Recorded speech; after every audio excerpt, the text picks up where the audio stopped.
Atypique, c'est le podcast produit par Okinea. Okinea, c'est l'entreprise experte en accessibilité. Si vous avez des projets d'accessibilité, n'hésitez pas à nous contacter. Je suis Martin Rochon et je suis ravi de vous accueillir sur ce podcast. Bonne écoute. T'as ce genre de choses qui t'arrivent, tu te dis en fait, ouais, il y a Pierre Miquel qui veut performer à l'échelle individuelle et ce sportif, et après t'as tout ce que tu peux faire derrière, tout ce que tu peux véhiculer, et c'est ça qui me fait me dire qu'aujourd'hui je vais prendre tous les sacrifices et aller au bout, et c'est là où je veux vraiment amener des gens avec moi, quoi. Bonjour à toutes et tous, je suis heureux et un peu impressionné aujourd'hui d'accueillir Pierre Miquel Hugues. 3 prénoms pour le prix d'un. C'est ça. Je vais te donner ma description et puis évidemment on va revenir sur tout ton parcours, mais dans les atypiques, là on en a un beau d'atypique. T'es boxeur, boxeur dans les valides. C'est ça. Et t'as pas de jambes, tu nais sans jambes, t'es orphelin. On va repartir sur ton parcours parce que t'es né en 93 et jeune mais déjà un grand de ce monde. J'irai pas jusque là, mais En tout cas, moi, on prend les choses comme elles viennent, et puis l'idée c'est d'y mettre une énergie, puis du coup aujourd'hui de pouvoir aussi la transmettre au maximum. Voilà. T'as un parcours et t'es une personnalité. À chaque fois que je te rencontre, à chaque fois j'apprends un truc sur toi, et à chaque fois le truc que j'apprends il est encore plus ouf que celui d'avant. Explique-nous un peu ce que c'est ton quotidien et ton parcours, parce que le combat, pour toi, il démarre très très jeune au berceau. Ouais, alors bon après, c'est vrai qu'on en avait un petit peu parlé. C'est vrai que pour moi, ça n'a jamais été quelque chose de traumatique en tant que tel. J'ai toujours bien appréhendé les choses, puisque la question de l'adoption, elle a été abordée très tôt dans mon enfance. Déjà, j'ai été adopté très jeune, j'ai eu cette chance. Et puis pour ma mère, disons que très tôt, je lui disais...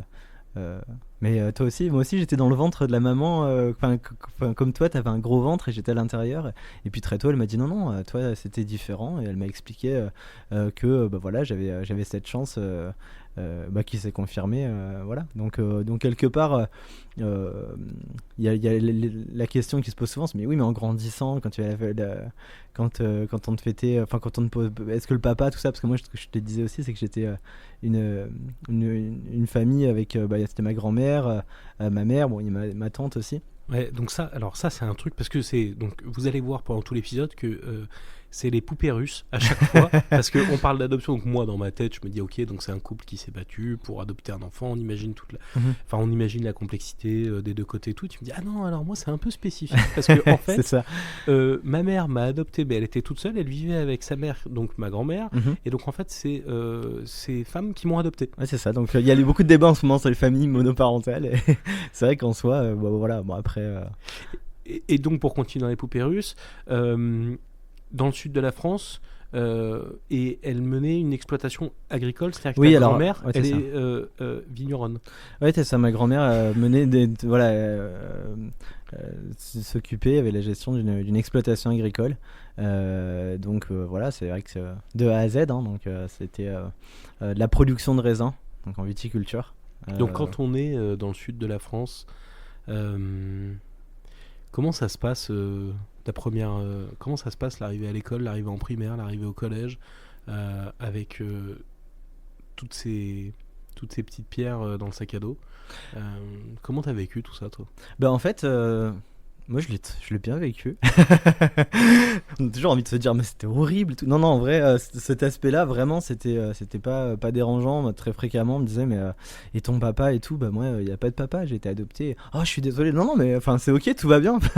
Donc il y avait ce côté-là, et puis après non, la difficulté, c'est vrai que pour le coup il y avait quand même une difficulté liée malgré tout au handicap. Alors non pas sur le côté comme on pourrait l'imaginer, beaucoup de moqueries, tout ça, parce que voilà, comme j'ai une façon d'apprendre les choses qui m'a plutôt réussi, mais disons que, et on pourra en reparler, mais c'était voilà, j'ai eu des opérations aussi assez lourdes, donc j'ai passé des moments où j'étais en fauteuil roulant avec des opérations qui étaient difficiles, qui étaient douloureuses, et du coup voilà, il y avait un peu ce côté là dans mon enfance, et puis le fait d'avoir perdu aussi assez tôt ma grand-mère, et pas mal aussi de figures familiales, du coup ma famille, voilà. Tu nais sans les jambes ou c'est ou c'est un accident ou c'est quelque chose qui fait qu'à un moment on doit t'amputer? Non, c'est une agénésie, hein, donc c'est vraiment la naissance, une malformation du coup de naissance. Ouais. Ok. Euh, du coup, t'arrives sur le fauteuil roulant. Enfin, comment tu Ouais. passes de fauteuil roulant à prothèse? C'est quoi Non, en fait, j'ai eu la chance d'être appareillé très tôt. Et puis, j'avais un peu ce côté combatif de ce qu'on me raconte quand j'étais petit déjà, un petit peu ce côté. Surprenant. Donc, donc en fait, on m'a mis les prothèses, on m'a dit, écoute, voilà, enfin, on expliquait à ma mère que ça pouvait prendre un peu de temps pour s'adapter, etc. Pour avoir plusieurs mois, bon voilà. Et puis on m'a raconté que voilà, pendant un certain nombre d'heures, je me suis relevé, je suis retombé, je me suis relevé, je suis retombé. Puis bon, le lendemain, j'allais à l'école et puis je courais à l'école, quoi. Donc ça s'est fait assez vite, assez bien. Et par contre, voilà, pourquoi les épisodes en fauteuil roulant? Disons que j'ai eu des opérations multiples. Donc l'objectif, c'est aussi de pouvoir me recréer d'une certaine façon une jambe sur le côté droit. Donc on a fait ce qu'on appelle des allongements externes. C'est des opérations qui se font avec des broches qui se voient sur l'extérieur où on sectionne en fait la moitié de l'os au niveau tibial ou au niveau fémoral. Là en l'occurrence moi c'était au niveau tibial et donc il y a des broches qui restent apparentes en fait une fois qu'on a sectionné l'os, on va étirer mécaniquement avec une clé à molette Okay. la jambe petit à petit pour arriver à gagner en fait en taille, puisque l'os a la capacité de se reformer, de se ressouder, de former un cal. Et donc voilà, ça c'est des opérations qui sont, ça paraît un peu barbare, et c'est vrai que c'est quand même assez lourd, surtout quand on est un petit garçon. J'avais 6 ans, puis ensuite 10 ans, et ensuite 12 ans, j'en ai eu 3, c'était vraiment un peu expérimental, et ça n'a pas été une belle aventure. Ouais, ça devait être un peu douloureux. Et puis surtout par rapport au regard des autres, effectivement, où là, déjà d'une part on est en fauteuil pendant un certain temps, parce que ça prend un moment. Et puis après, on a un peu une attraction même à l'extérieur, quand on est en fauteuil roulant, quand on se balade avec ça dans la jambe, les gens sont hyper impressionnés. Surtout que là, on rappelle, c'est début des années 2000, quoi. Ouais, c'est ça. Donc on est... Ah ouais. Et puis je pense que même encore aujourd'hui, de toute façon, Ouais. c'est une opération, enfin voilà. Même moi je me disais, et c'est ce qui m'a beaucoup aidé aussi par rapport à cet aspect regard des autres, je me disais, voilà, moi-même j'étais un petit garçon très très curieux. Donc je me disais, bon, c'est vrai que ça m'impressionnerait aussi, je me poserais aussi des questions. Donc du coup, j'ai toujours il y avait des gens vraiment dans la rue qui s'arrêtaient devant le fauteuil et qui nous bloquaient le passage, mais sans même s'exprimer, quoi, qui était vraiment... donc du coup, je faisais mon plus beau sourire et je disais bonjour. Voilà, et puis en fait, voilà, ça allait, et ça m'a permis aussi d'appréhender, c'était une façon d'appréhender aussi les choses, et qui m'a servi aussi dans ce que j'ai construit après, donc voilà. Ce que tu as construit, alors on va essayer d'aller un peu partout parce que en fait il y a quand même beaucoup de choses. On va parler de l'actualité avant de revenir au parcours. Il y a un côté Forrest Gump quand tu parles, non, mais dans le sens comment la contrainte et l'exception, parce qu'en fait t'es quand même assez exceptionnel. Comment ça t'amène à devenir un grand champion? Et toi, la manière dont tu l'as exprimé, c'est dans la boxe. La combativité, tu l'as exprimé sur le ring. La première fois que je t'ai croisé, tu m'as montré une vidéo de toi en train de boxer avec tes prothèses, en boxe face à quelqu'un qui avait ses 2 jambes. Et il n'y a pas très longtemps, je t'ai vu faire un sparring sur un défilé que beaucoup de gens ont vu et qui est important parce qu'il marque un peu son histoire, c'est De Bout en Bout. Tu peux nous raconter un peu tout ça? Ouais, alors enfin l'aventure de la boxe, c'est vrai que sa genèse finalement elle est arrivée un peu sur les périodes que j'évoquais précédemment, c'est-à-dire quand j'étais petit, et puis je voyais un peu la boxe à la télé, puis je me disais c'est vrai que j'avais un peu le sentiment qu'il y avait un parallèle avec ce que je vivais finalement. C'est Parce l'époque que, des Tiozo, des Brave Asloub, l'époque où on se lève la nuit pour Bah, regarder Canal. l'époque du Rocky en fait aussi. Ouais, les Rocky, de Quand tout ça, j'ai eu les bien Rocky, sûr. tout ça, et c'est vrai que ce côté un petit peu, voilà, on en prend plein la tronche, on est fatigué, on a mal, Et puis on y retourne, bah en fait c'était un peu ce que vivent beaucoup de personnes et puis ce que je vivais à ce moment-là. Et je me retrouvais là-dessus et en même temps bah, c'était un peu un rêve dans le sens où ça reste hyper valorisant et ce mec-là il est là, il a du lait, et il arrive à amener quelque chose qui donne aussi de l'espoir aux autres et c'est voilà, c'est une belle histoire. C'est pour ça que tout le monde aussi a aimé Rocky et cet idéal un peu qu'on avait autour de la boxe. Et voilà, moi je me retrouvais vachement dans ces valeurs-là, ça m'a fait rêver aussi comme tout le monde quand j'étais petit pour ces mêmes raisons. Et en revanche, j'ai commencé très tardivement puisque je pensais pas déjà que ce soit possible de pouvoir boxer avec mes prothèses. Et d'ailleurs, ceux qui m'ont entraîné ou ceux qui m'ont accompagné au départ le pensaient pas non plus. Personne ne pensait que c'était possible. En tout cas, voilà, d'arriver au niveau où je suis arrivé aujourd'hui. Équipe de France, tous Ouais, ces ouais, équipe de sujets France militaire. équipe de France militaire.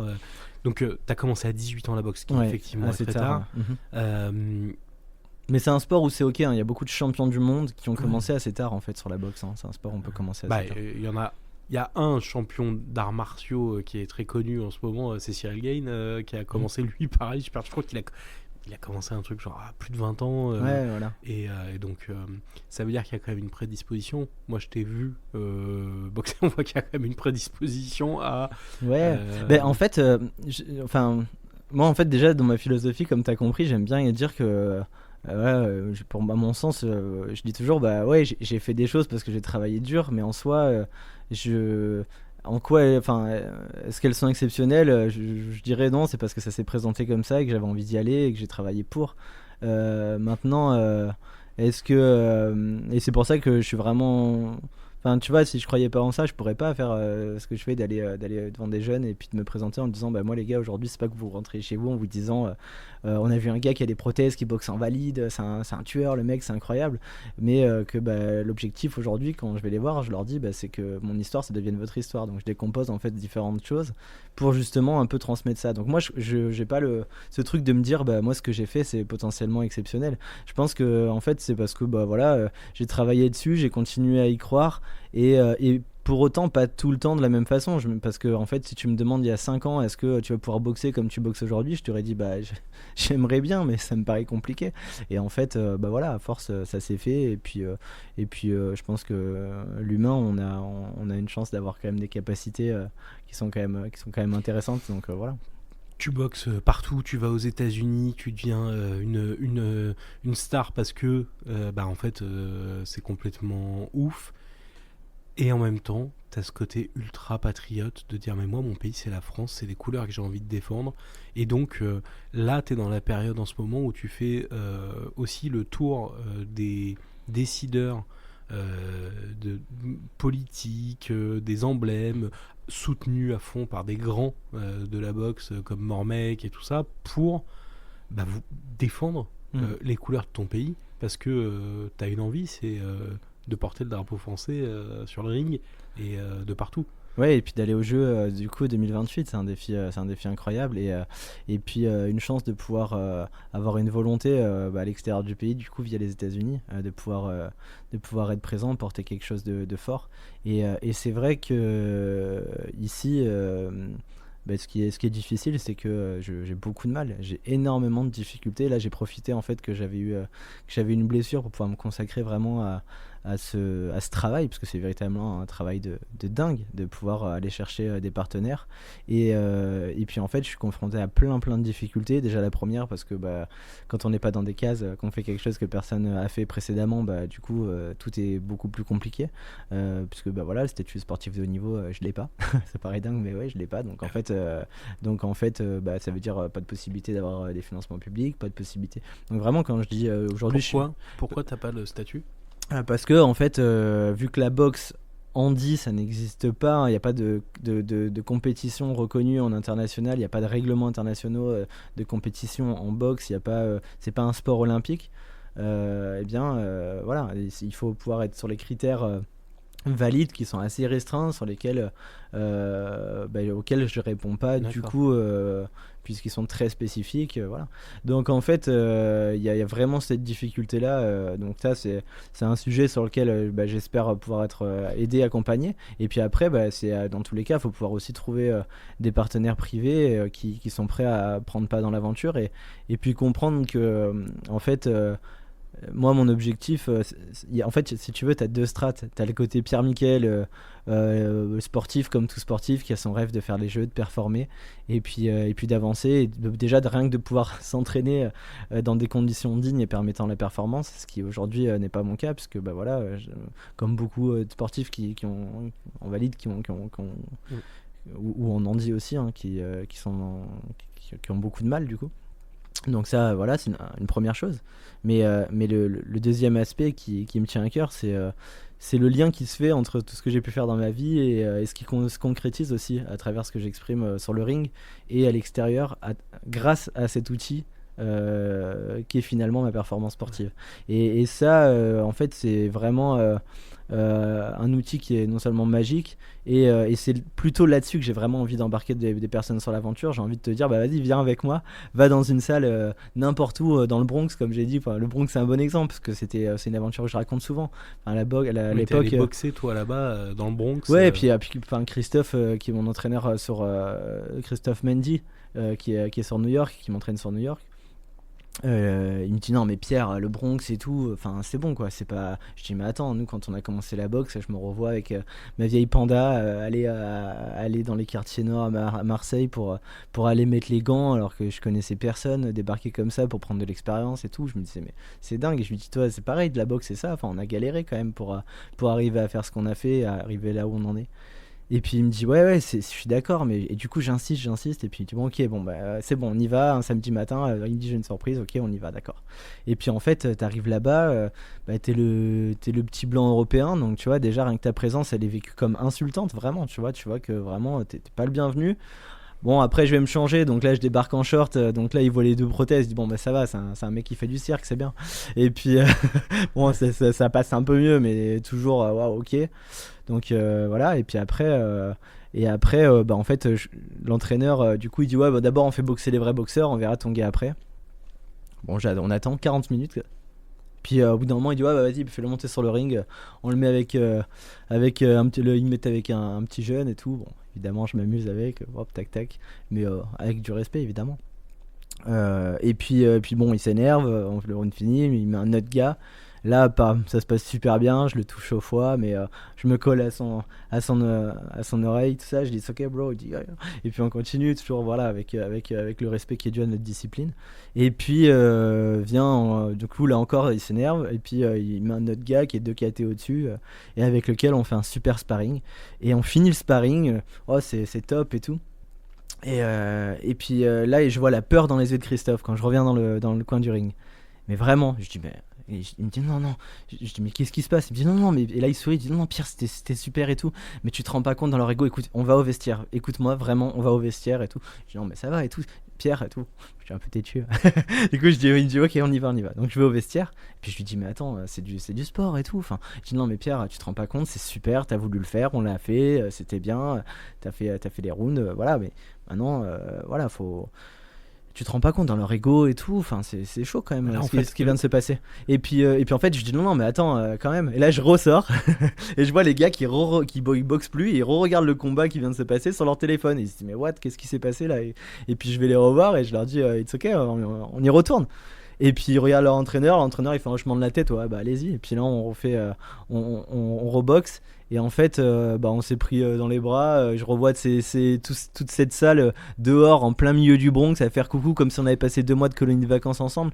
Et voilà, et ça, on l'a vécu tous les jours. Et ça, peu importe où on allait. C'est-à-dire qu'en Grèce, on l'a vécu, on a fait la une en Grèce parce que les gens, ils avaient vraiment envie, alors qu'on allait juste en vacances en Crète, dans un truc pas trop cher et tout. Puis du coup, j'allais dans une salle et j'avais cette volonté de partager ça. Et du coup, il se crée quelque chose qui humainement est incroyable. Autant du coup sur des questions question des représentations. C'est pour ça que j'explique cette histoire, parce que c'est autant sur la question du racisme que la question du handicap, que sur tous les aspects. Et ça, voilà, c'est à ça qu'en fait que je veux engager les entreprises ou les personnes à me suivre. C'est pas uniquement à l'échelle individuelle. Quand je reçois des messages de jeunes que j'ai vus il y a 2 ans dans des prisons pour mineurs et qui me disent, qui savent que je suis heureux de recevoir un message de leur part, qui me dit on a passé un diplôme, qui sont fiers de m'envoyer ce message-là, ou bien un gars qui va se faire opérer dans 2 jours et qui me dit j'ai pas peur d'y aller.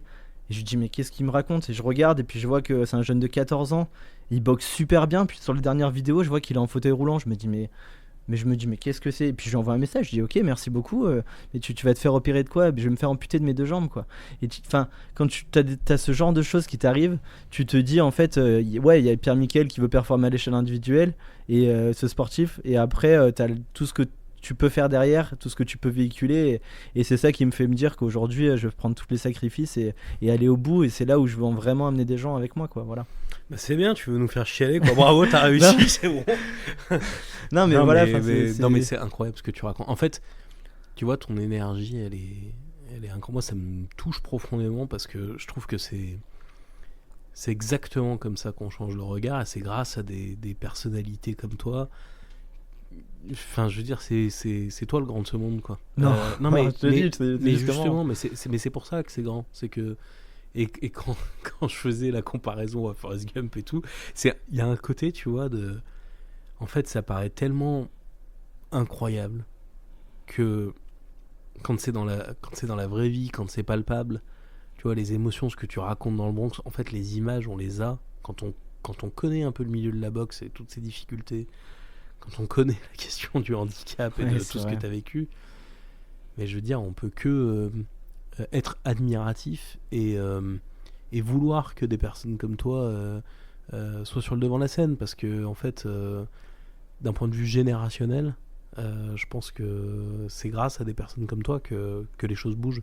Enfin, je veux dire, t'as à peine. Mais tu vois, c'est ce que je te dis, c'est pas en fait, il y a moi le petit boxeur entre guillemets, et puis c'est surtout ce que je veux mettre en avant, c'est tout le monde. Enfin, c'est ce côté, tu vois, c'était aussi ce que tu fais là aujourd'hui avec ton émission, enfin, tu vois, c'est ce côté-là en fait qui est important. C'est pas, enfin moi entre guillemets, je suis outil, je suis vecteur. Quand je suis sur un endroit ou un autre, je me dis bah ok, et c'est ce qui me donne la force aussi, ce qui me permet de le faire, parce qu'à l'échelle individuelle, bon bah voilà, je me dis bon bah ok, je suis là, je fais mon truc, mais quelque part l'intérêt il est là quoi, tu vois. Cette force, tu la tiens depuis toujours. À 14 ans, tu perds ta grand-mère. Ouais, à 10 ans. Et après, à 10 ans, tu perds ta grand-mère. L'exploitation, je la reprends. Et toi, tu dis... Et donc, il y a une exploitation viticole. Et tu dis à ta mère, bah non, mais en fait, on va pas la vendre, on va pas la laisser. Moi, je vais la reprendre. Et à 14 ans... tu te lances dans cette histoire. À 14 ans, tu reprends une exploitation agricole. Comment ça se passe? Ça se passe très durement. Non, c'était très très dur. C'était pas évident, mais voilà, ça on s'en doute. Mais voilà, enfin c'est des machines qui sont vieillissantes, c'est se retrouver à prendre des douches de gasoil, à essayer de faire de la mécanique parce qu'on n'a jamais fait ça, et puis la durite qui pète au bout de 4 heures, on a essayé de bricoler un truc, en plus en termes de bricolage, voilà, tu vois. Et puis c'est se retrouver en panne dans un champ à 3 heures du mat avec parce qu'on est en train de faire un lait de traitement, et puis le téléphone il est tombé dans le champ d'avant, tu te retrouves en panne parce que le tracteur il est vieillissant, qui tombe en panne, t'es en plein milieu d'une forêt à 2 km de rien, il se met à pleuvoir, enfin tu vois, voilà, alors c'est bien, on peut le dire en rigolant, mais entre guillemets, mais je serre encore les dents quand je le dis, parce que c'était très dur, c'était très très dur. Et tu m'as raconté un truc sur les piquets. Ouais, il y a ça aussi, c'est qu'en fait j'étais sur un environnement où c'était très très difficile, parce que la pression foncière elle est très importante dans le sud de la France, et puis peut-être dans d'autres secteurs. On va juste expliquer. En gros, t'as des terres agricoles dans un endroit où bah forcément ça vaut de l'argent parce que c'est le sud de la France, et que du coup il y a plein de gens qui essaient de choper les terres, et c'est souvent pas très propre. La manière c'est pas Champagne non plus, mais c'est vrai qu'il y a beaucoup enfin voilà, les terrains ils ont une valeur. Et donc toi tu te retrouves à Enfin, je suis un peu. Personne se dit, bah, l'exploitation c'est bon, on va pouvoir récupérer les terrains, c'est fini, tout ça. Puis moi je dis non, c'est mort, enfin, je sais pas comment, mais on le fait. À 16 ans, j'arrive à trouver un moyen. Qui est pas forcément conventionnel, mais souvent on dépasse, enfin les agriculteurs ils dépassent les quotas sur les vignes pour pouvoir être dans les quotas, et puis en fait les surplus j'arrive à les racheter en fait et à la mettre sur mon exploitation qui elle ne produit plus puisqu'elle est très vieillissante, ne produit plus suffisamment, et en fait du coup j'arrive à remplir mes quotas. Et je crée un fonds de roulement. Donc je débarque chez ma banque, la banque qui était gérée sur du coup un compte perso qu'on avait mis en commun avec ma mère. Enfin tu vois, c'était pas du tout un truc pro quoi, tu vois vraiment. Et puis avec ma petite feuille, mon plan de roulement, en disant écoute ça va faire ça. Puis la banquière et moi il me dit mais attends, Jean-Michel, c'est ce que tu me dis là et tout. Je dis ouais mais là j'ai fait le max. Maintenant j'ai besoin de juste que tu me fasses un petit truc et tout en plus. Elle me dit oh putain et tout, mais elle l'a fait, et franchement t'as une banque qui te suit dans ton aventure. Ouais, alors elle me suit pas officiellement parce que c'est super risqué, et en fait c'est une personne. On dit les banques c'est souvent les agences aussi où t'as une personne, et c'est vrai que heureusement que ça m'a beaucoup touché, et elle m'a dit ok, et puis j'ai réussi à du coup relancer un plan de roulement comme ça. Donc arrivé à 18 ans, l'exploitation elle repart, ok. J'arrive à avoir des employés. Du coup, à 23 ans, grosso modo, l'exploitation, elle tourne. J'ai repris des terrains en métayage, donc reprends des locations, etc. Entre-temps, parce que moi, j'avais été déscolarisé vers 15-16 ans, j'étais vraiment... j'ai pas eu le brevet des collèges. Enfin, tu vois, du coup, j'étais dans mon truc, et voilà. Donc j'arrive à rentrer au lycée agricole, tu sais, sur les places qui restent à la fin en septembre-octobre. Donc je fais une première année, même pas en viticulture, mais en production horticole. Bon, c'était super intéressant. Et puis ensuite je fais les 2 ans où je bossais du coup en même temps à côté, et j'allais aussi au lycée. Donc j'ai le bac, je sais pas trop comment, mais je l'ai, et puis bon c'était intéressant. L'œnologie j'ai adoré, c'était des études chouettes. Et puis voilà, je fais quelques années, ça fonctionne, tout ça, très bien, 23 ans, 24 ans. Là, un peu catastrophe naturelle, mais non assurée, puisque les assurances, ça vaut très très cher. Le gel, il n'y en avait pas eu depuis 25 ans, donc voilà, c'était ok. On l'avait pas budgété, puis c'était bon, il fallait que le roulement il tienne pendant 5 ans. Grosso modo, il n'y avait pas de raison, ça roulait bien depuis 20 ans. Et puis en fait, depuis climatiquement, au niveau climatique, ça dit pas climatiquement, pardon. Au niveau climatique, depuis, c'est catastrophique, tous les ans d'ailleurs. Pratiquement tous les ans. Mais en tout cas, moi, le roulement, du coup, il s'est effondré. Donc tu sais que l'année d'après, c'est mort. Et là, ok, qu'est-ce qu'on fait ? Endetté de 200 000 euros à 24 ans. Juste le roulement, parce que pour les gens qui... Oui, le roulement, en fait, c'est que tu produis du raisin. Tu le revends. Et après, t'es payé sur l'année suivante du raisin que t'as vendu la veille, le temps que le vin soit commercialisé, ouais. Puisque moi j'étais coopérateur, donc je produisais du raisin, pas du vin. Et enfin, à la coopérative, donc produit effectivement du vin qui ensuite est commercialisé. Et donc, t'as des avances, puis des soldes. Enfin, t'es payé sur la récolte de l'année précédente. Voilà. Donc quand tu prends du gel, donc quand pas le raisin, voilà. Et donc tu sais que l'année suivante, tu sais que t'es mort. Voilà. Donc en gros, moi j'avais 1 an de battement où je savais que c'était mort.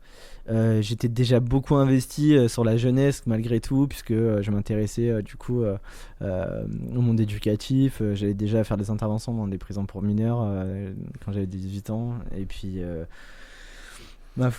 pour les personnes en situation de handicap aussi, je m'étais investi plus largement sur le côté agricole, parce que je m'étais investi au niveau du syndicat agricole.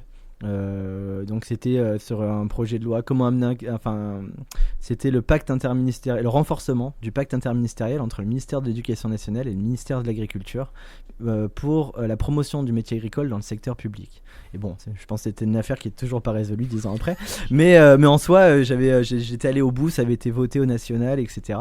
Et voilà, j'étais assez fier, j'ai 21 ans, j'ai amené ça et tout. Donc, c'était un dossier super intéressant. Et puis surtout, c'était l'idée de se dire en fait que chaque individu puisse profiter de des mêmes choix pour son avenir. Et en même temps, il y avait une logique, puisque le syndicat en agricole, à l'époque, il y avait déjà ce constat qu'une plus d'une exploitation, seulement une exploitation sur 5 était reprise dans les 15 prochaines années. Et donc c'est toujours le cas, voire c'est même encore plus grave. Mais voilà, donc du coup, je m'étais investi là-dessus. Et puis après, quand ça a été voté, j'ai dit j'arrête tout parce que voilà, j'ai dit je me suis rendu compte que c'était un levier, que c'était intéressant, mais j'ai voulu passer à d'autres choses, puisqu'à côté de la maison, j'avais un centre de rééducation auquel je me rendais et que j'avais des enfants qui m'attendaient tous les soirs avec une grosse banane et puis et puis bah, j'allais leur donner des cours de boxe en rentrant dans mon exploitation à côté de la maison. Puis je dis en fait c'est bon. C'est là où j'avais créé du coup fondé la première association, là, du coup l'association Courage pour la Performance. Donc voilà, c'est comme ça que l'aventure de cette association avait démarré. Et puis voilà, c'est là où j'ai commencé aussi à m'investir pour l'insertion sociale et professionnelle des publics jeunes et puis surtout des personnes en situation de handicap. Voilà. Alors j'ai appris, en refaisant un peu, en ouvrant encore une poupée russe, que de là, t'as été infirmier secouriste à la Croix-Rouge française. Ouais, alors non, alors c'était pas. Alors en fait, Non. de là, ce que j'ai fait, c'est que je me suis dit, écoute, là, tu sais que c'est mort, qu'est-ce que tu fais? Donc, vu que j'étais investi, donc comme je le disais dans la sphère sociale, je me dis bon, partir sur l'éducateur. Et puis j'aimais quand même le côté médical. J'avais une histoire de vie en rapport. Je me suis dit, écoute, bah, tente le concours d'infirmier, va voir ce que c'est. Donc, je dis bon, je vais voir ce que c'est. Et puis bon. Par chance, je suis pris au concours. Improbable, je me dis 3207 candidats, 150 places, le plus dur de France sur Toulon. Je me dis waouh, ok, bon, bah, c'est qu'il faut y aller quoi. Donc j'y vais, je me dis j'arrive à mettre l'exploitation en métayage. Métayage, c'est une forme de location qui te permet de laisser les terrains qui restent, que j'ai pu sauver. Voilà. Et puis bon voilà, je commence l'école infirmier. Il faut savoir qu'à ce moment-là, du coup, les dettes arrivent hein, quand on est. Donc moi, c'était en nom propre hein, l'exploitation. Donc voilà, 24 ans, donc tous les appels, les usuriers, les machins. Moi, je vivais. Heureusement, j'avais la hache. Sauf qu'en fait, en réalité, les prélèvements se faisaient quand même des fois. On sait que c'est pas toujours optimum. Donc du coup, il y avait des mois où j'avais rien. Donc c'était je faisais un repas par jour et puis c'était quelqu'un qui me dépannait de part et d'autre pour finir de manger sur le mois. Donc ça c'était pendant une petite période, pendant les études, et puis après il y a eu le Covid, donc j'étais aussi dans ces étudiants infirmiers qui ont été dans les services Covid, qui étaient censés être en renfort, mais qui en fait étaient plutôt en remplacement, et qui ont vécu des choses difficiles. Je veux dire, on mettait des gens dans des sacs, et on faisait des visios pour que les familles puissent les voir, enfin c'était des périodes très très difficiles. Et puis j'ai vécu plein de choses, je me suis formé sur les urgences, j'ai adoré, donc je me suis formé beaucoup aux urgences, urgences psychiatriques aussi, avec l'accompagnement de personnes, les formations pour les entretiens, des grilles RUD, c'est-à-dire pour les personnes qui présentent un risque suicidaire et qui doivent être évaluées, donc j'étais formé aussi à ça. J'ai fait pas mal de choses. Tout ça en parallèle des entraînements, évidemment, de la boxe. Évidemment, parce que c'est dans ce moment-là où du coup j'étais qualifié pour le championnat Grand Est. Donc voilà, ça c'était en parallèle, puisque le deal, en fait, pourquoi je me suis retrouvé dans le nord de la France. Au départ, du coup, je le disais, j'ai grandi dans le sud-est. Et puis quand j'ai commencé l'école d'infirmier, j'étais en 2018 parrain pour le ministère de la Justice, parce que bénévolement, j'allais une semaine ou deux avec des jeunes qui sont en centre éducatif renforcé, auxquels je donnais des cours de boxe pendant une journée, et puis j'échangeais sur leur avenir professionnel et sur différents sujets, puisqu'on arrivait grâce à la boxe en tant qu'outil éducatif à accéder à une part d'eux-mêmes qui était incroyable et avoir une certaine proximité. Et puis j'étais là bénévolement, donc en fait voilà, ça c'était hyper fluide dans la relation. Donc j'ai vécu des choses magiques là-dessus.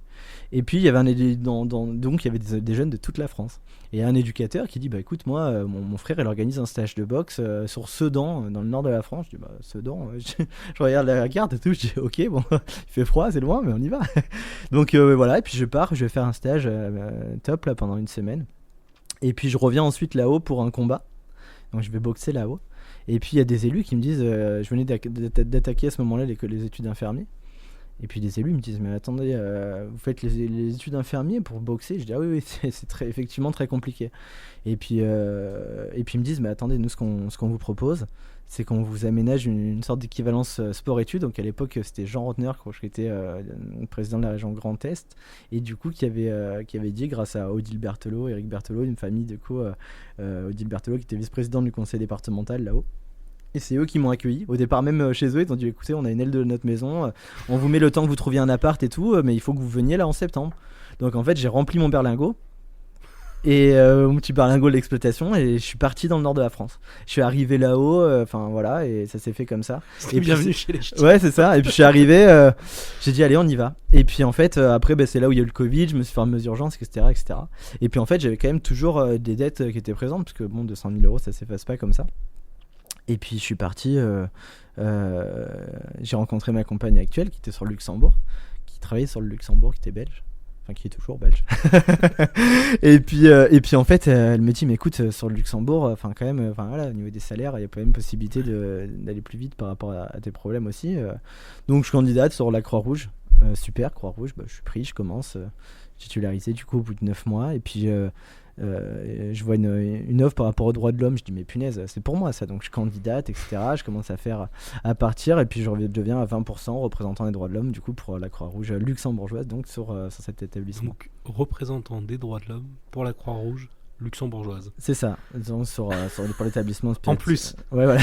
de la C'est ça. boxe. Et au même moment, dans cette même période, j'avais l'armée du coup française qui me contacte et qui me dit, mais attendez, ce que vous faites, gagner des combats en valide, donc c'était en 2022. Il me dit, mais c'est hallucinant, nous on voudrait pouvoir montrer ça à nos soldats. Et j'ai bugué là parce qu'en fait je pense à une femme incroyable qui fait partie de l'armée, qui a eu un parcours, mais je sais qu'elle aime pas être citée, donc je la citerai pas, mais voilà, elle se reconnaîtra. Et là non, voilà, Océane, voilà, comme ça. très bien, ça reste Voilà. Et suffisamment puis large. du coup qui est voilà, en lien avec l'équipe de France militaire de boxe d'ailleurs. Et puis elle dit, voilà, c'est incroyable, moi je veux vraiment batailler pour que les soldats puissent voir ça, et enfin c'est quand même super. Donc je dis ok, on y va. Puis après elle me dit, il y a championnat de France militaire. Donc là par contre Pierre a un bon niveau, tout ça. Et puis bon voilà, ça se fait, je fais médaille d'argent championnat de France militaire, du coup c'était en 2022, Donc attends, c'est quoi la catégorie? en moins de 71 kilos. Donc moins de 71 kilos, médaille d'argent. Ouais, donc Les je finis en championnats de finale France du coup militaire. du championnat, ouais, voilà. Incroyable. Et puis après voilà. Et qu'est-ce qui se passe quand t'arrives avec avec tes prothèses sur le ring? Je veux dire, c'est quoi le parce que là t'as expliqué dans le Bronx, et en même temps Ah mais c'est partout pareil, enfin je veux il y a dire toujours ce côté des valides ah oui qui complètement. se disent, attends, je vais quand même pas me faire mettre à l'amende par Ouais. un mec qui... Mais en fait, tu vois, dans ce que je te dis, le message, il est universel. Et enfin, en fait, la réaction et ce qui se fait derrière, si tu veux, c'est vraiment ultra universel, quoi. On peut le faire là, si on sort, il y a une salle de boxe, tu me dis, dans la rue à côté, bon, on y va, et puis il va se produire quelque chose de magique, tu vois. Et on va dans le fin fond dans un endroit, enfin, je veux dire, j'en sais rien, que ce soit en Afrique, en Asie, n'importe où, il se passera la même chose. En fait, ce qui est intéressant, et tu me l'as expliqué comme ça, tu m'as dit, bah écoute, le premier truc, c'est, bon, les mecs sont impressionnés, et puis ils me regardent comme un handicapé. Après, on boxe, et du coup, ils sont énervés, parce que en fait, Ouais, alors, ils ouais, ça perdent. c'était au début quand je commence. En fait, maintenant, Non mais, ouais. et après, quand on filme et qu'on leur montre à quel point ils étaient énervés, ce qui dans la boxe en fait se fait Mhm. pas, parce que le sparring Ouais. c'est essentiel, c'est l'entraînement, donc on va aller se toucher, mais en gros on est d'accord pour dire qu'on se touche et qu'on se fait pas mal, parce qu'on est tous Oui, des sur du boxeurs, sparring, et ouais, machin. tout à fait. Le but c'est de progresser, ouais. Et du coup, quand je montre aux mecs comment ils se sont énervés et que c'est pas normal, ben là ils me pleurent dans les bras et ils s'excusent et ils savent Ouais, plus comment j'ai eu cette situation que je te racontais où effectivement, en fait, bon, sur les combats, c'est les combats, hein, donc Oui, là, non, ils mais savent le combat, que c'est je suis un arrivé, j'ai un certain nombre de combats, donc quand j'arrive à ce niveau, quand c'est sur des championnats, on boxe, on est focus. Ouais. Il y a plus de, voilà, il y a pas de valide, pas d'handi, et finalement autant pour l'adversaire.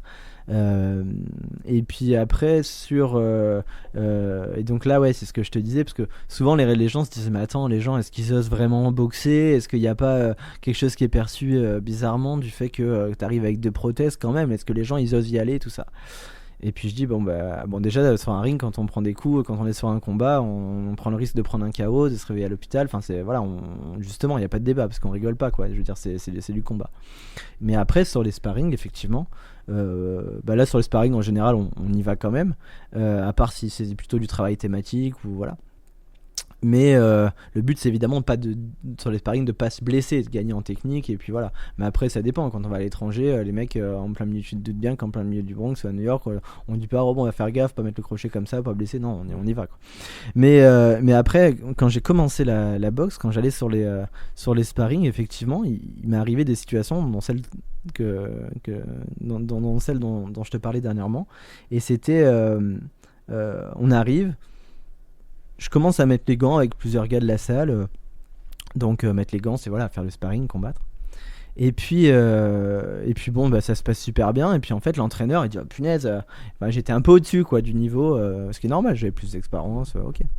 Et là, le gars se met, donc lui faisait 30 kilos de plus, et enfin les kilos ça compte beaucoup en boxe en catégorie quoi. Et puis là, le gars, je le touche, je m'amuse, je continue à boxer pareil.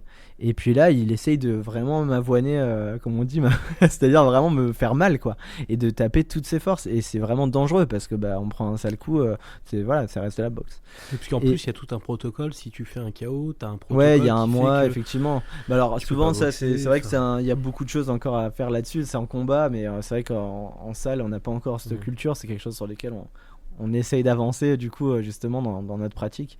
Mais bon, c'est un autre sujet ça, mais voilà. Mais c'est vrai que là pour le coup, le gars il a cette réaction là, et puis en fait on finit, et je lui dis mais tu sais que enfin, tu y allais super fort quoi, c'était assez violent et tout. Et puis je lui montre la vidéo, et le gars se met à pleurer, il me dit mais je suis désolé, parce qu'en fait quand on boxe on est dans notre truc, et c'est vrai qu'il y a une forme d'ego humain parce qu'on est vraiment sur du combat. Donc moi quand j'explique aux gens en leur disant écoutez, la chance de ce que j'ai dans mon sport, c'est qu'on est sur de l'opposition pure, c'est la représentation la plus archaïque qu'on a dans notre superposition. Au collège, c'était le gars le plus costaud qui était respecté, entre guillemets. Enfin, tu vois, t'as un peu ce côté-là. Et en fait, bah voilà, c'est comme ça que ça fonctionne. Et en fait, du coup, quand les mecs ils se disaient, bah attends, c'est pas possible, tous mes élèves, voilà, il les tue un peu, machin. Bah du coup, non, moi j'y vais. Et c'est instinctif tout ça. Et le gars, humainement, enfin, tu vois, il était chouette, il était ok. Et c'est pour ça que je te donnais cet exemple-là, parce que le gars, il s'effondre en pleurs en réalisant, il se disait, ouais, je suis un sale type, quoi, c'est pas possible et tout. Et en fait, je dis, non, ça va, c'est ok. Et en fait, c'est pour dire, enfin, voilà, les représentations, elles sont ancrées, elles sont viscérales, c'est pas juste quelque chose. Voilà, qui sont. Est-ce que tu as eu envie. Donc, on parle de boxe anglaise évidemment Mhm. depuis le début. Est-ce que tu as eu envie d'aller sur d'autres arts martiaux, sur d'autres.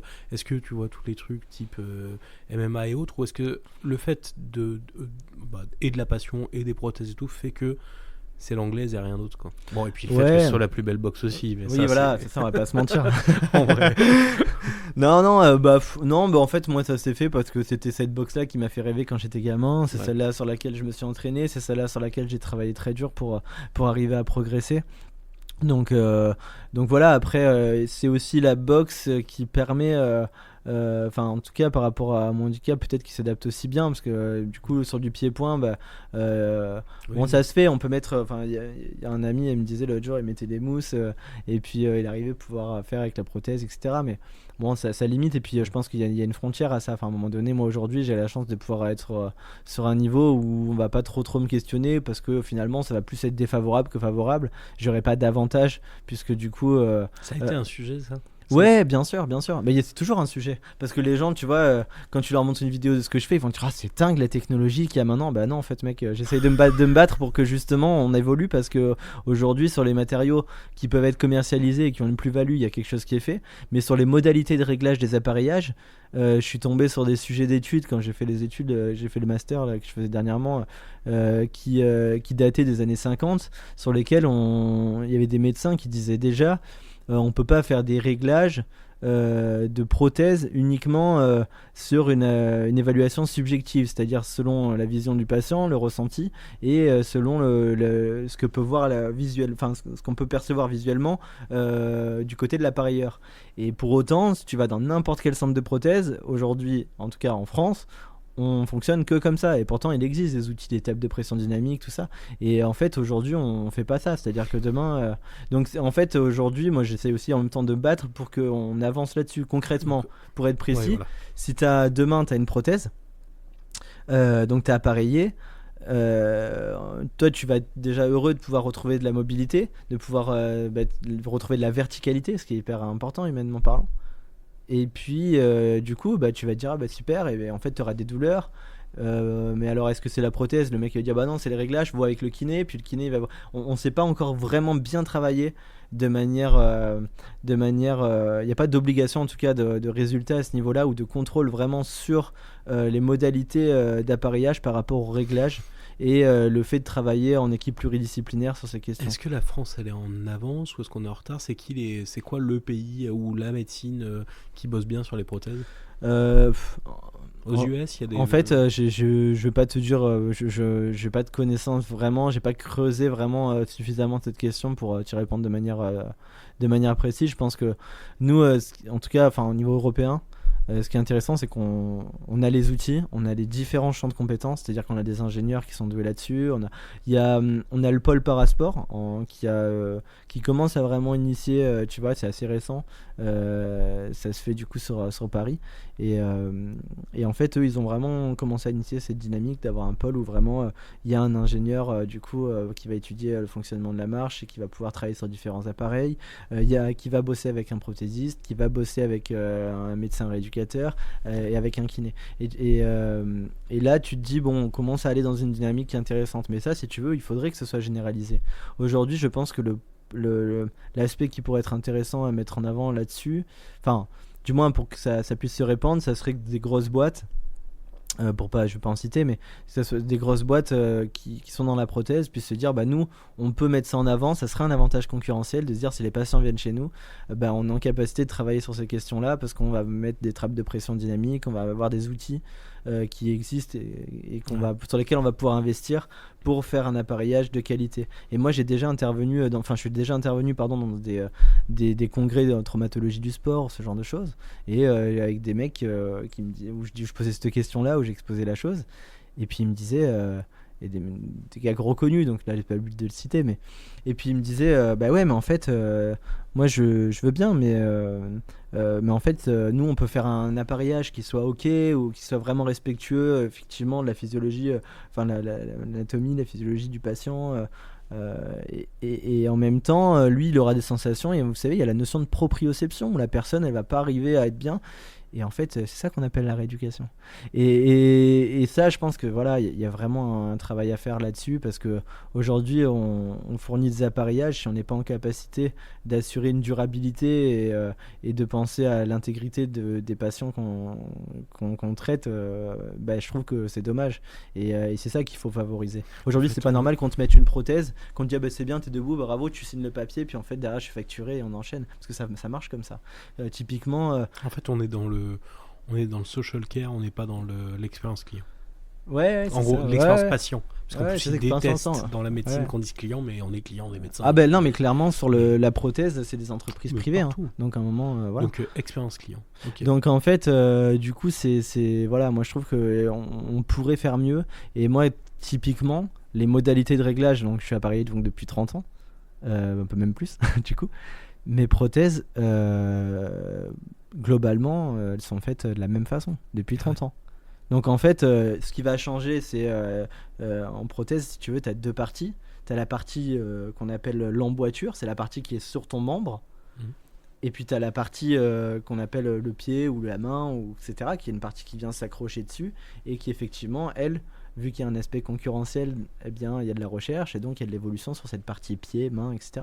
Mais sur la partie du réglage par rapport au travail de l'appareilleur, entre le membre et l'outil, quelque part, il y a des réglages importants, puisque c'est tout ce qui va remplacer la cheville, qui va remplacer le positionnement du pas, le maintien, etc.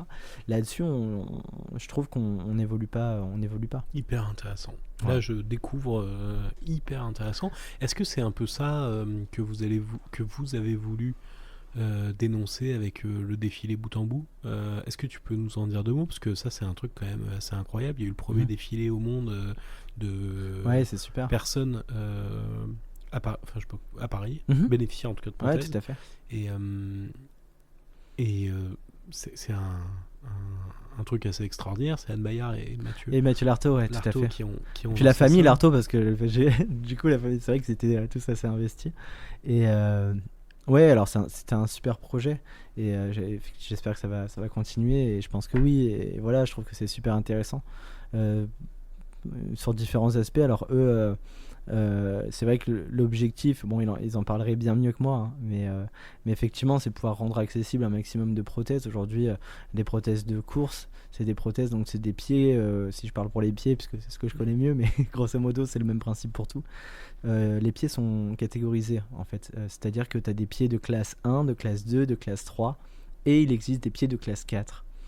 En fait, dans la ça correspond à quoi les classes? En fait, les classes, ça correspond à des critères de solidité et d'usages qui vont être plus ou moins souples, ils vont permettre plus de choses en termes de performance globale. On va dire que le pied il aura plus de performance. T'as le catégorie 1, c'est un truc en bois rigide classique que tu mettrais, que tu fabriquerais dans ton salon, voilà. Je fais exprès, hein, mais c'est pour vraiment imager. Et le catégorie 3, c'est presque là, t'es presque sur une lame de course, t'es sur quelque chose qui est quand même dynamique, selon les termes précis, c'est quelque chose d'assez dynamique. Voilà, maintenant, ce qui est remboursé, c'est du catégorie 1, catégorie 2 et catégorie 3 si ils estiment que tu réponds par rapport à ton usage, tes besoins, ta pathologie, à du catégorie 3. Aujourd'hui, chez des sujets jeunes ou qui ont un désir du coup de pouvoir faire du sport, etc., faut savoir que les catégories 4 ne sont pas remboursées. Donc automatiquement, quelqu'un qui a une lame de course, c'est soit il passe par des associations formidables. Combien Ça vaut, je crois, dans 3 4 000 euros, 5 000 euros, ça peut aller pour les deux ou par mais pied uniquement, et je parle uniquement pour une lame. Mais non, par pied. Et on est à plus, non, on est même à plus, mais sur des genoux, on est sur des. Enfin, si tu multiplies par 5 les chiffres que je viens de donner, voilà, c'est et au minimum. Donc, voire, ouais, vraiment au minimum. Donc, en fait, on est sur des budgets qui peuvent être extrêmement élevés. Donc, ils sont pas. C'est-à-dire, c'est pas quelque chose que tu peux te financer, t'auto-financer en tout cas. Et donc heureusement il y a des associations comme De Bout en Bout qui permettent aussi cet accès-là et qui en même temps militent pour cette accessibilité par rapport à des publics pour lesquels finalement ça devient leur vie quotidienne, leurs besoins. Il y a l'âme de joie, c'est l'âme de joie aussi, c'est une association qui elle justement achète des lames et permet c'est-à-dire si tu as un dossier, tu montes un dossier, tu dis voilà, moi je veux pouvoir courir, etc. Et ils mettent à disposition des lames. Donc en fait on a la chance d'avoir des associations comme ces deux associations, et il y en a peut-être d'autres aussi, mais en tout cas des associations qui vraiment vont me permettre, moi l'âme de joie m'accompagner aussi, donc je peux témoigner que ça fonctionne, et du coup voilà, c'est ces associations là qui aujourd'hui font ce travail là. L'idée c'est qu'elles puissent faire plus que se faire finalement ce qui devrait être entre guillemets normal dans certains cas, et c'est pour ça qu'elles militent. Ça paraît complètement dingue que ça soit encore les assos, la société civile, les privés qui viennent régler des problématiques de participation à la citoyenneté, parce que là, je veux dire, faire du sport, ouais, ça fait partie c'est juste pouvoir être citoyen, pouvoir vivre la vie, et c'est déjà suffisamment compliqué de devoir le faire sans une jambe, sans un bras, que en plus, il faut aller trouver les fonds et tout. Moi, pour te donner un exemple concret par rapport à ces grilles, parce qu'en fait, c'est toujours la même chose. On fonctionne sur des grilles. En fait, on a des agents qui sont payés pour faire des contrôles, mais qui fonctionnent avec des grilles. Donc, à un moment donné, moi, le paradoxe, je trouve qu'il est là aussi. Moi, j'ai eu une situation où j'avais 14 ans. Quand j'avais 14 ans, j'avais ma prothèse qui pétait, mais toutes les 3 semaines. Enfin, tu imagines l'impact sur la vie courante, sur la scolarité, sur même c'est ça. J'allais te dire sur ton intégrité même mentale, quoi. C'est terrible. Et en fait, je pouvais pas bénéficier d'une pièce à la con. En fait, c'était une pièce qui finalement coûtait pas des milliers et des cents, hein, tu vois, dans un sens. Avait un coût quand même, surtout si elle pète toutes les 2 semaines, mais je pouvais pas avoir accès à un remboursement et à une mise en place de cette pièce-là si j'avais pas minimum 16 ans, puisque c'était l'âge pour avoir la dérogation permettant d'avoir une pièce adulte qui du coup pourrait maintenir. Donc ils préféraient payer une ambulance qui coûtait, mais parce que en fait c'est ça qu'il faut bien comprendre, c'est que la problématique aujourd'hui elle est pas juste est-ce qu'on peut pas, elle est dans la problématique, elle est liée au paradoxe, au fait qu'on a des personnes qui suivent des cases. Donc en fait le coût de la pièce, je te dis une bêtise, elle était de 150 €, mais c'est vraiment, j'ai aucune idée, enfin tu vois, j'ai plus en tête, c'était il y a des années, mais grosso modo et aujourd'hui ça fonctionne comme ça. On va dire à la personne, écoutez monsieur, c'est bien gentil, votre gamin, ok, nous on paiera l'ambulance, c'est dans les critères, donc on paiera tous les mois, toutes les 2 semaines une ambulance avec un coût qui est presque de 500 €, parce que les déplacements vers ton orthoprothésiste des fois ils peuvent être très longs. Moi j'allais jusqu'à Marseille à chaque fois pour être appareillé, donc en fait je faisais hier Marseille, enfin Toulon, enfin Pierrefitte du Var Marseille à l'époque. Et c'était 1h30, 2 heures de route, donc 4 heures aller-retour. Payer une ambulance 2 fois par mois pour pas rembourser une pièce parce que t'es pas dans les critères. Enfin, l'impact social sur un enfant, aujourd'hui, c'est ça qui est complètement dingue. Donc en fait, c'est plus, encore plus que le côté de ça va plus loin que simplement se dire le sport ça fait partie d'un individu et du coup, de sa vie, et donc dans ce cadre-là, il faut absolument que ce soit normal. Mais donc ça, c'est déjà un paradoxe, je suis d'accord. Mais ça va même plus loin que ça, c'est qu'aujourd'hui on accepte des choses qui sont une façon de travailler, d'avancer sur des sujets voilà, faut avancer. Hyper intéressant, hyper inspirant. T'as un parcours qui est quand même assez exemplaire. Et quand on voit tous les combats que tu mènes, tu les parallélises. Là, tu nous as glissé, oui, quand j'étais en master, parce qu'en fait, effectivement, by the way, tu viens de terminer un master parce que quand même c'est bien d'avoir un petit mot pour un mec qui a pas le BEPC. Pas le brevet des collèges. Mais ça aussi c'est pareil, c'est ce que j'explique parce que tu vois aujourd'hui c'est intéressant. T'as plein de jeunes qui sont hors circuit finalement parce que on a voilà bon ça on va pas faire un débat sur les modes d'apprentissage qui laissent beaucoup de types d'intelligence sur le côté, mais on pourrait, mais c'est un autre sujet. Mais tu vois, t'as plein de jeunes qu'on laisse de côté aujourd'hui. Et puis on leur fait croire qu'ils ont pris un retard de dingue alors qu'en réalité ils ont pris une avance de fou sur la vie en fait, parce que c'est ça le plus dur à construire. Comment tu fais c'est quoi le message que tu donnes à ces jeunes? Comment tu fais pour les remettre, pour leur donner confiance? Pour leur donner confiance, justement, ces éléments-là, c'est leur dire écoutez, voilà les gars, à un moment donné, moi j'étais pareil que vous, j'étais déscolarisé, je savais pas trop où j'allais, j'étais pas forcément bien, je voyais pas forcément le bout du tunnel non plus. Et puis en fait, je leur explique, je leur donne des exemples simples. C'est un exemple que je tire de la conférence que je fais, parce que je fais des conférences, mais voilà, pour moi, il est fondamental. Et voilà, en gros, je leur dis déjà deux choses. Deux choses que je veux qu'ils retiennent en général, c'est que la place des émotions, elle est prépondérante. Ça, c'est quand même hyper important. Je leur montre que voilà, même un boxeur, tu vois, les meilleurs boxeurs du monde, ils ont un coach mental et ils ont une préparation mentale qui leur permet d'arriver à des performances. Donc ça, c'est hyper important de comprendre que la prise en compte des émotions, d'avoir des personnes tuteurs, c'est ultra fondamental. C'est vraiment la base. Je pense que c'est déjà ça, avoir ce socle-là. Et le deuxième aspect, c'est que le désir de réaliser ses rêves surpasse la peur de l'échec. Donc j'aborde effectivement l'importance du coup d'avoir des émotions, donc du coup d'avoir aussi des rêves, de pouvoir en laisser une place à ça. Et derrière, du coup, évidemment, cette notion de peur de l'échec, où forcément, quand tu te lèves pour un défi, et moi c'est mon cas aussi au quotidien, je me dis, il y a 80% de chances que ça passe pas. Bon, souvent quand c'est pour soi-même, les 80%, c'est plus souvent des 20% en réalité. Et puis en fait, quand bien même tu es sur ces 20%, en fait, tu as appris énormément et tu as fait un chemin de dingue. Donc en fait, moi j'ai eu, comme je leur dis, moi je vous le dis parce que j'ai pas eu le choix. Tu vois, et c'est la force des choses qui a fait que ça s'est fait comme ça et que ça a été très dur. Mais aujourd'hui, je m'en passerai pas finalement de cette dynamique-là, tu vois, de se dire allez, il faut aller prendre des risques et avancer. Donc ça, c'est un premier point. Et le deuxième point, c'est surtout, tu vois, on entend souvent plein de personnalités qui me semblent inspirantes et qui disent non, moi j'ai pas fait un truc incroyable, j'ai travaillé. Et puis à côté de ça, t'as aussi ces phrases bateau que t'entends toute ta vie où on te dit il faut l'excellence, faut avancer là-dessus, mec, faut que tu sois rigoureux. Il faut, alors ouais, c'est bien, mais à l'échelle individuelle, qu'est-ce que tu fais? Alors moi, souvent, je donne un exemple très concret. Et c'est là que je tire ça de. En fait, quand j'étais. Je tire une expérience de quand j'allais justement en prison pour mineurs. T'avais un jeune qui avait 14 ans. Et puis qui me dit écoute, je vais être rescolarisé. Et donc je dis ok, super. Il a un peu plus de 14 ans. Je dis ok, c'est formidable. Et tu pars sur quoi? Et puis lui, timidement, il me dit je pars sur la cuisine. Je dis mais attends, la cuisine c'est bien, c'est chouette, c'est quelque chose vraiment qui te plaît, ou bien c'est parce que il y avait cette opportunité, tu te dis pourquoi pas, et bon, les deux c'est ok. Il me dit non, vraiment, c'est un truc qui me plaît. Je dis c'est formidable, mais c'est super la cuisine. Je dis écoute, maintenant t'as deux options à toi, qui se présentent à toi. Il me dit comment ça, deux options? Je dis la première, tu vas arriver, et puis il va falloir que tu trouves un stage, tu vas faire ton stage, tu vas faire ton truc, tu vas être valorisé avec des notes que t'as pas eu précédemment, parce que tu vas être dans une matière qui te plaît, tu vas avoir un entourage avec de nouveaux amis, de nouvelles personnes avec qui tu vas sortir, tu vas faire, je suis certain que tu auras ton diplôme, parce que tu es sur quelque chose qui te plaît en plus, il n'y a pas de doute pour moi. Et puis derrière, tu bosseras comme commis, tu feras peut-être un petit truc, tu continueras peut-être sur d'autres études, bon voilà. Il me dit oui, d'accord, ok. Mais et quoi, du coup, c'est quoi le problème? C'est quoi la deuxième option? Je dis après, tu as la deuxième option. La deuxième option, c'est, comme je te le disais, tu vas commencer, tu vas devoir trouver un stage.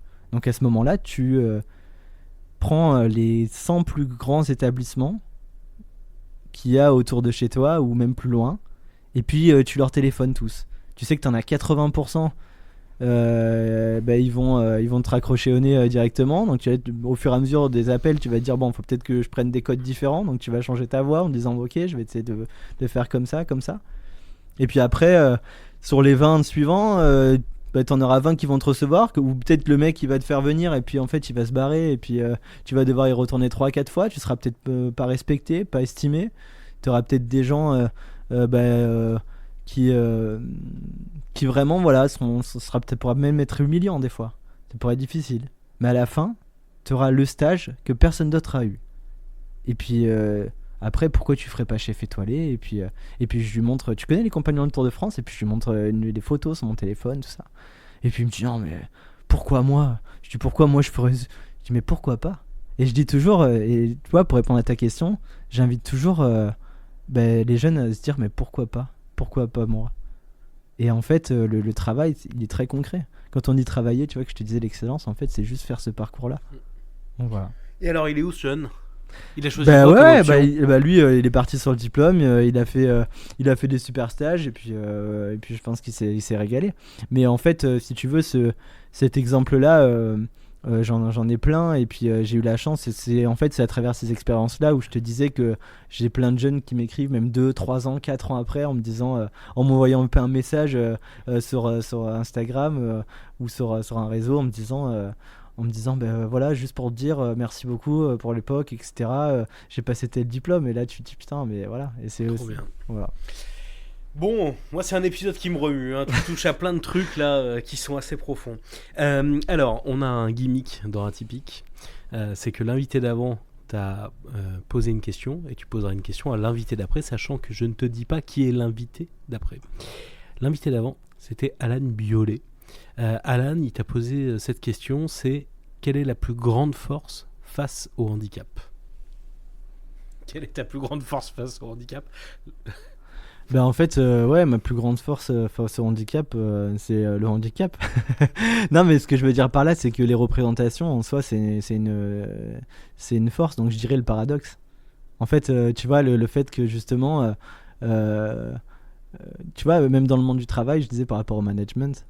En fait, au management, t'avais une question qui se posait où les gens disent mais en fait, on a plein d'outils aujourd'hui qu'on utilise.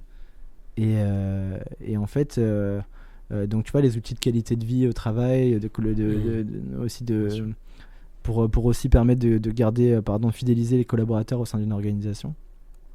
Et puis en fait, par rapport à ça, ils se disent mais nous on n'arrive pas vraiment à durabiliser les effets. Je leur dis mais écoutez, je dis est-ce que vous avez mis en place une culture d'entreprise finalement? Qu'est-ce que c'est? Définir un but commun, déjà il y a des impératifs.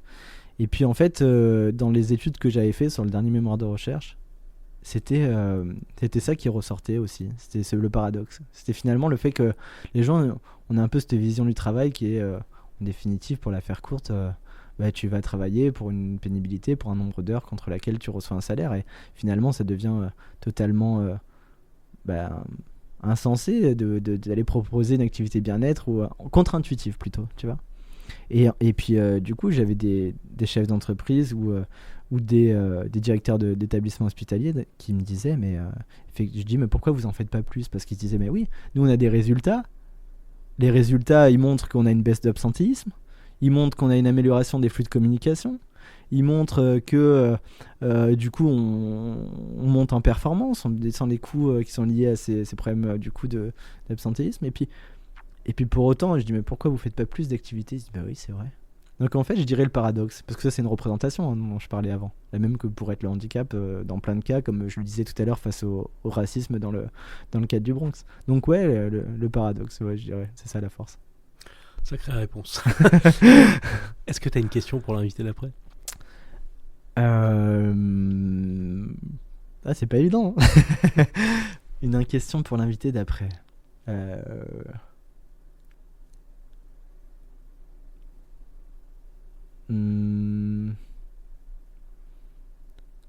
S'il devait faire quelque chose complètement différemment de ce qu'il a fait jusqu'à maintenant, qu'est-ce que ce serait? C'est intéressant ça. Hyper intéressant. Qu'est-ce qu'on souhaite pour la suite? Bah, du Les coup, États-Unis, ouais, bah, cet les Jeux. objectif des JO, puis surtout de pouvoir bah, voilà, être, avoir déjà des soutiens pour faire cette aventure, avoir des personnes avec qui ont envie de s'engager dans ce processus aussi. Et, j'aime pas dire le côté être ambassadeur par rapport à la question des représentations, parce que bah, voilà, finalement, je suis qui pour être. Enfin, tu vois. Et, On en revient. non, mais c'est vrai. On repart sur un épisode. Mais plutôt, tu vois, c'est pas être ambassadeur, c'est emmener du coup un maximum de personnes aussi avec moi et d'avoir. Et donc voilà, je croise les doigts d'avoir des partenaires qui m'aident aussi dans cette aventure et qui veulent y prendre part. Voilà. Ben, bravo, en tout cas tu peux compter sur nous et on sera ravis de te Merci suivre beaucoup, en au tout bord cas. du ring. Merci d'être venu jusqu'à nous, tu as fait le déplacement ce matin, tu pars à 5h, tu traverses la France, le Luxembourg. C'était pas le plus long le Luxembourg à traverser je pense, mais, Ouais, c'est vrai. mais t'es descendu nous voir à Lyon. Merci, un énorme merci et un énorme bravo. Merci à toi. Et Et merci à vous je pour suis- cette émission. Et voilà, typique. Bravo, Chouette. je suis admiratif de ton parcours. Non, ouais, franchement, j'ai pris comme ça venait. Puis voilà, on y croit et on continue à se battre. Allez, à très vite. À très vite. Salut. Si l'épisode vous a plu, n'hésitez pas à le partager sur vos réseaux. Si vous avez envie d'être invité ou si vous pensez à quelqu'un, n'hésitez pas à me contacter sur LinkedIn, Martin Rochon. Et évidemment, je vous dis à très bientôt.